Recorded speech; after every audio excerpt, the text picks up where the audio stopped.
Hello and welcome to a special chapter book edition of Storytime with Teacher Beth. I'm Teacher Beth. Today we'll be reading Magic Treehouse book number 2, The Night at Dawn by Mary Pope Osborne. If you have a copy of this book and you'd like to read along, go ahead and grab it now. Otherwise, you can check out the link below where you can find your own copy. Chapter 2, Leaving Again.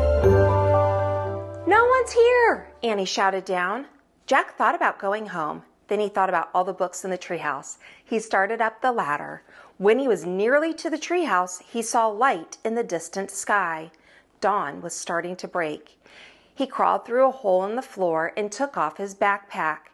It was dark inside the treehouse. Annie was shining her flashlight on the books scattered about. "They're still here," she said. They stopped the light on a dinosaur book. It was the book that had taken them to the time of the dinosaurs. "Remember the Tyrannosaurus?" asked Annie. Jack shuddered. Of course he remembered. How could anyone forget seeing a real, live Tyrannosaurus Rex? The light fell on the book about Pennsylvania. A red silk bookmark stuck out of it. "Remember the picture of Frog Creek?" said Annie. "Of course," said Jack. That was the picture that had brought them home. "There's my favorite," said Annie. The light was shining on a book about knights and castles. There was a blue leather bookmark in it. Annie turned to the page with the bookmark. There was a picture of a knight on a black horse. He was riding toward the castle.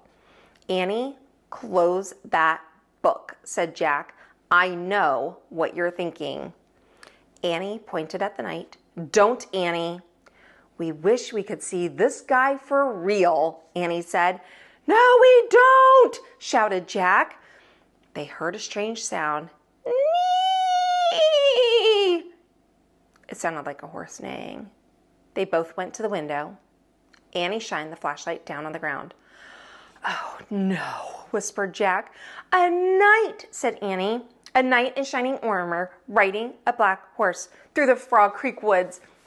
Then the wind began to moan. The leaves began to tremble. It was happening again. "We're leaving," cried Annie. "Get down." The wind moaned louder. The leaves shook harder, and the treehouse started to spin. It spun faster and faster. Jack squeezed his eyes shut. Then everything was still, absolutely still. Jack opened his eyes. He shivered. The air was damp and cool. The sound of the horse's whinny came again from below. "Nee!"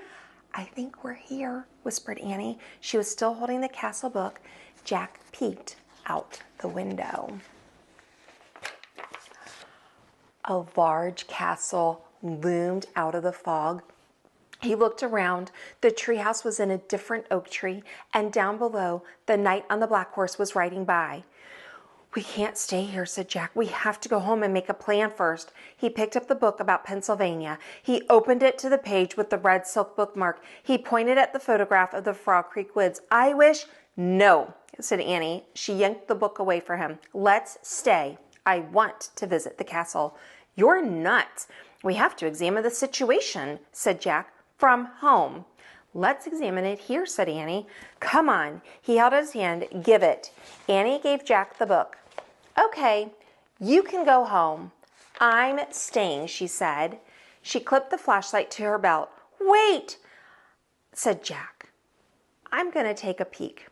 "A tiny peek," she said, and she scooted down the ladder. Jack groaned. Okay, she had won. He couldn't leave without her. Besides, he sort of wanted to take a peek himself. He put down the book about Pennsylvania. He dropped the castle book into his pack. He stepped onto the ladder and headed down into the cool, misty air.